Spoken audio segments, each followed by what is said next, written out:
Inflation slowed in May, according to the Consumer Price Index out today. The Labor Department's report, which measures a basket of goods and services, defied expectations, showing no rise in U.S. consumer prices for May. We haven't seen this happen in almost 2 years now. The annual inflation rate is now 3.3%, down from 3.4% in April.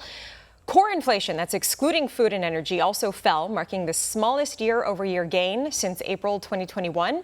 The CPI indicates a positive trend for the Federal Reserve, which has been hiking interest rates to combat inflation, which hit a peak of, you'll remember, 9.1% in June of 2022. Inflation still above the Fed's 2% target. That might be a factor as to why the Fed held rates steady today, deciding not to cut.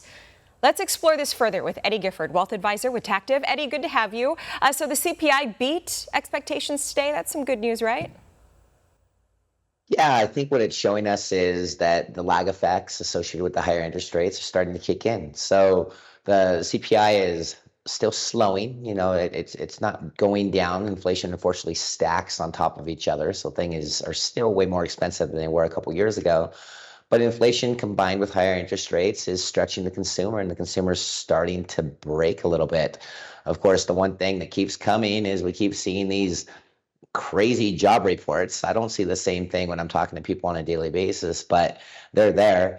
And so it's very interesting to look at. And that's probably why Powell and the team decided to keep things steady today. I think it's a mistake. I think that they should have started cutting today because things are beginning to break a little bit at the household level. Yeah. That's not the picture that's being painted, but that's what I'm seeing every day when I'm meeting with people. I do want to talk about the rising costs and the middle class, specifically the gap between the rich and the poor. I'm going to talk about that in a bit. But first, you know, despite the inflation holding steady for the month, now the Fed decided not to change rates today, as you said, but it also teased one rate cut this year. That is down from the 3 cuts that was previously teased earlier this year. When do you expect that cut, the lower rates, if any?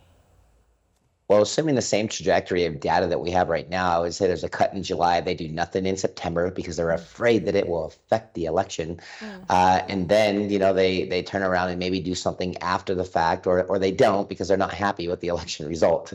So unfortunately, there's a lot of politics going on this year. We got that thing called the presidential election later. So if they cut in July, you think that'll affect the election? But if they cut in September, August, maybe it won't? Yeah, I think that if they cut in July, I think it's still data payment. If they cut in September, people are going to blame it on the election. And so, I mean, if they were smart, they should have cut today. They should have cut in July. They should have cut in September, and they should have cut again because the consumer needs it. I mean, a quarter point drop isn't going to affect things. I mean, everyone's still going to be hurting, but at least we'll feel like the Fed is on our team. They're on our side. And right now, there's a lot of frustrated people out there, Alicia. A lot of frustrated people. Yeah, for sure. For all our viewers asking where One America News is heading in the future, we would like to introduce you to OAN Live.